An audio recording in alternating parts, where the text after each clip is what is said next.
Are you tired of being told what to think and how to act? Well, you are not alone. In case you haven't realized it, you have an internal GPS. It knows all you need to know about how to live your life. So it's about time you stopped letting the media and the government tell you what is true for you. In fact, it is exactly that time. It's time to think for yourself.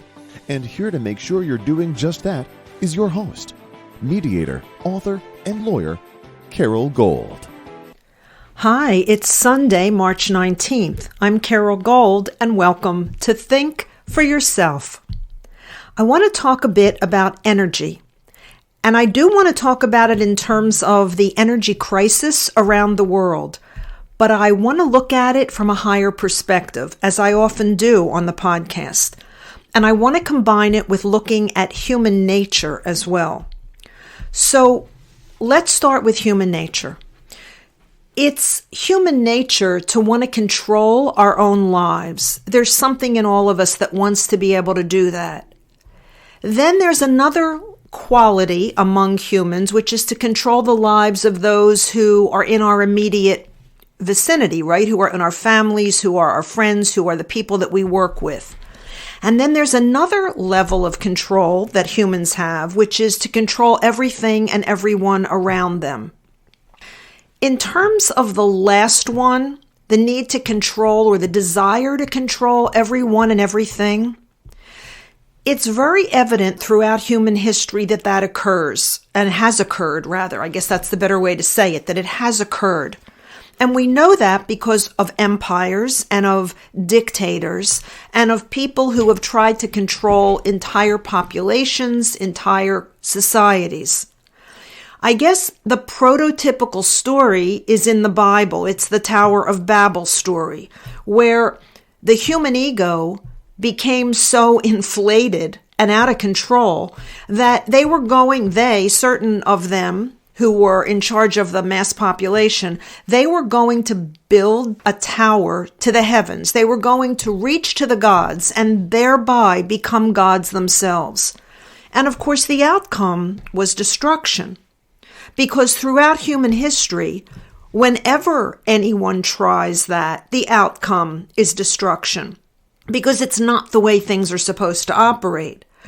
So back then in that story of the Tower of Babel, it was about height, right? They saw God or the gods or creators as being up there, and they were going to build up there to that level so that they could be as those gods. But what do we know now that they didn't know then? Because that was their understanding of how to become like gods, like the creator. Well, thanks to science and thanks to physics, and particularly quantum physics, what we know at the subatomic level is that everything is energy. Everything and everyone, at its most fundamental, is energy. Energy in motion. In fact, and I digress here a little because it leads perfectly into what I'm about to share, my book, The Questions God Will Ask Prepping for the Final Exam, which is on Amazon, I promote it shamelessly right here and now, is all about that. It's all about that energy and the correct use of energy. And in fact, that book was what I call channeled, but inspirationally given to me in a single evening. The content of that book I received probably over a 4 or 5 hour period in the middle of the night. I elaborated on it as I brought it to press, but nonetheless, the content of the book is all about energy and the correct use of energy and the incorrect use of energy. And it wasn't until just the last 48 hours that I put it together how profound that perspective actually is. And how applicable it is to exactly what we're going through now. So let's think. If today you had the urge to control everything and everyone, what is it that you would strive to control? It would be energy. You would strive to control energy, its availability, its use, its distribution. Again, let me digress for just a moment. Money is just another form of energy, right? We call it currency for a reason. The currency is what we use to exchange. It's the medium, it's the quantifiable representation of the energy that we put into things, and then we use that to exchange goods and services. We put time and we put effort into things, and money is the payback, so to speak. It's what we get for our time and our expenditure of our own energy, and depending on the value of what it is we produce in a service or a product, we are rewarded proportionally, let's say. At least in a perfect world, right? Or in a semi-perfect world. In a constitutional republic where there is free market capitalism, you're rewarded according to what you produce. So then we have money, which is just the manifestation of the energy we put into something. Okay, so now let's work on my premise. Everything is energy. We humans are energy. Money is energy. Then follow this. Someone or many someones who might be seeking to control the world would need to control energy.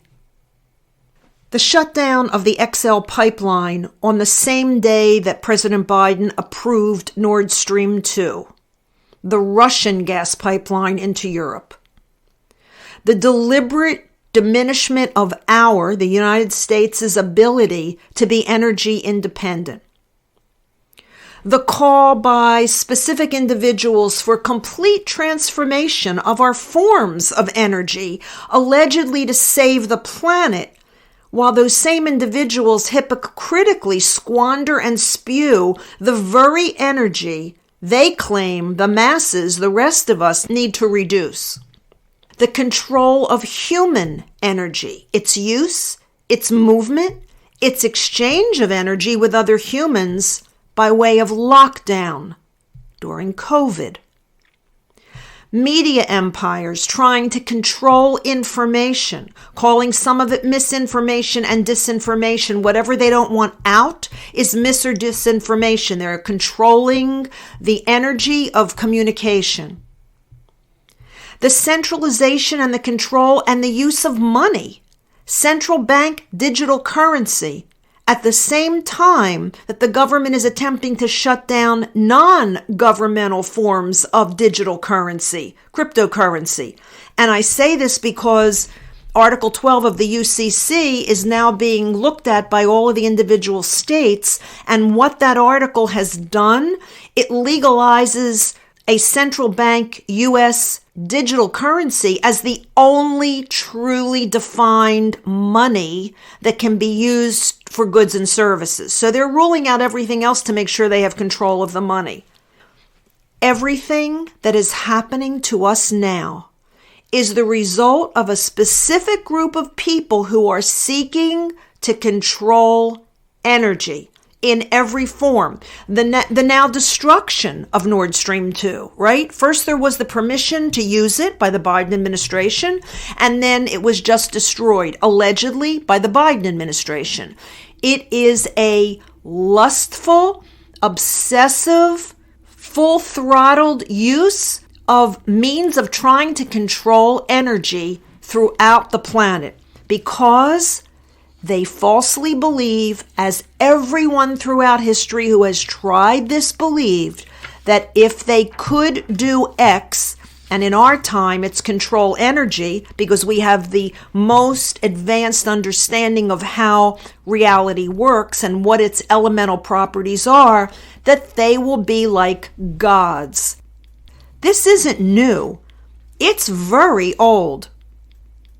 You know, as I said before, this frequently repeated effort throughout history always ends in the destruction of those who seek to control others. Now, it also ends in the destruction of a lot of other innocent people, because this is the, I hate to use this term, but it is in fact the collateral damage of their egotistical efforts to control others. Yesterday, a friend of mine texted me and she was talking about what's going on all around us and how the destruction of the United States is at hand, or at least efforts to do that. And I could tell that she was very frustrated, felt very powerless, believes that we may have crossed, the Rubicon and can't go back, and that the destruction of the United States will actually occur. And I said something to her that I believe is true and I believe applies to all of us. For the moment, with what's going on all around us in the world, you may feel powerless. You may feel frustrated. You may feel that things are happening at a level at which you have no influence, that you have no access, that there really isn't anything you can do, that the politics of it all is corrupted, the judicial system is corrupted, our government agencies are corrupted, and so we as individuals feel like, what in the world can we do? Well, we all play a part in what is happening. At every juncture of change, or at every juncture of this happening in human history, where there was an effort to control, we all play a part. However, when it's time for you as an individual, when it's time for me as an individual to confront this effort to control, you'll know it. Because that will be the moment that you're no longer a witness. You're no longer watching from a distance. You will be a participant in that moment. It will come to each of us. It will personally come to each of us. Now, what is the it that will come to us?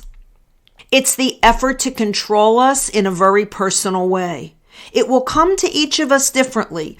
To some, it will come in our personal lives. To some, it will come in our business or in our occupations or when we go to work. Some of us, it may come in our neighborhoods, but in our schools, it will come. It will come to each one of us.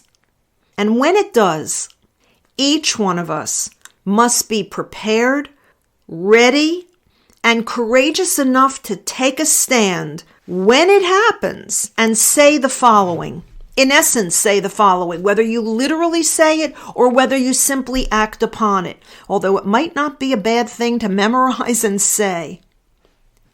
You are not my creator. You are not the source of primal energy, and therefore you have no right to try and control it or how I use my divinely sourced energy. I'm going to repeat this. I think it's really important. What we say to these megalomaniacs, to these egomaniacs, to these pseudo-gods who think that if they just can get their hands on enough power, if they can just harness enough energy in a way in which it benefits the few at the expense of the many, that they can succeed at what historically they have always failed at. This is what you say. You are not my creator. You are not the source of primal energy, and therefore you have no right to try and control it, meaning primal energy in all its forms across the spectrum of reality. And you have no right to control how I use my divinely sourced energy. I've talked on prior podcasts about my belief that we're all born with a quantum of energy. I call it a quantum. A quantum is a packet of energy. In my mind, we're all born with a quantum of energy, meaning a specific amount of energy. And we are here in physical form for a finite period of time. And what we do with that energy determines not only the quality of our own lives, but in essence, it determines the future of the universe, because we're all connected and everything we do matters and everything we do ripples out and affects other people and other situations inevitably. It's that saying that when a butterfly flaps its wings in New York City, wind patterns change in Tokyo. We may not be in Tokyo when the wind patterns change, but they will, because that butterfly has an impact and it reverberates outward. for infinity. It reverberates outward. And that's why what each of us does matters. And so that quantum of energy that we're born with, we're also born with what you and I call free will. But free will is simply how we use the energy that we have. And I've talked about this too on other podcasts because it's the premise of my book. You can use energy for the highest good of all concerned, or you can use energy to destroy. You can use nuclear energy to level Hiroshima, or you can use nuclear energy to provide pretty safe power to a multitude of homes. It's how we use the energy. It's that expression, it's not what happens to you, it's how you handle it. It's that too. It's how we react to slights. It's how we react to gossip. It's how we react to unkindness. What we do matters. And that energy that we send out, whether it's hate or whether it's love, whether it's compassion or whether it's jealousy, and these aren't necessarily opposites, but what I'm saying is we get to choose whether we create or we destroy. We get to choose whether we enhance or we diminish. But it's our right to do that because we are free will, divinely created beings, and we each have the ability and the right and even the opportunity in different ways, admittedly, but nonetheless, the opportunity to apply and to manifest the energy that is in that quantum, that packet that we've gotten at birth. No one else has the right to infringe on that. No one. And these megalomaniacs, particularly who meet in Davos every year, the elite, the wealthy, the high-tech people, the ones who think that they're smarter because somehow they have more money or they've attained more power, it doesn't make them any more entitled to infringe on your right or my right to live as free-willed, divinely created individuals who spend our lifetimes co-creating with our source of energy. We get it from a source, and then what we do with it matters. I have finally come to realize that this is an age-old repeat that we are going through. It's just more highly evolved and advanced because of science, physics, and quantum physics. But this is the human nature perversion to want to control not just an individual quantum of energy, but to control everyone and everything in the world. They will fail, and they will fail because enough of us, when the moment comes, that it's in front of us, that it infringes on our lives, that they step on your toes personally, that you and I will have the opportunity to both speak and act in a way that affirms what I said earlier. They are not our creators. They are not the source of primal energy in all of its manifestations, and therefore they have no right to try to control how you or I use our divinely sourced energy. Think about it and think about how that might help you when the moment comes. Thanks for listening. I'm Carol Gold. I'll be back here again next Sunday, and until I am, by all means, think for yourself. Carol thanks you for spending your valuable time with her. It is her mission to empower you to remember how smart and capable you are. Be sure to check out Carol's website, carolgold.com. That's Carol with an E, gold.com. Please leave a review and subscribe here so you'll be alerted to Carol's next podcast. Until then, above all else, remember, it's time to think for yourself.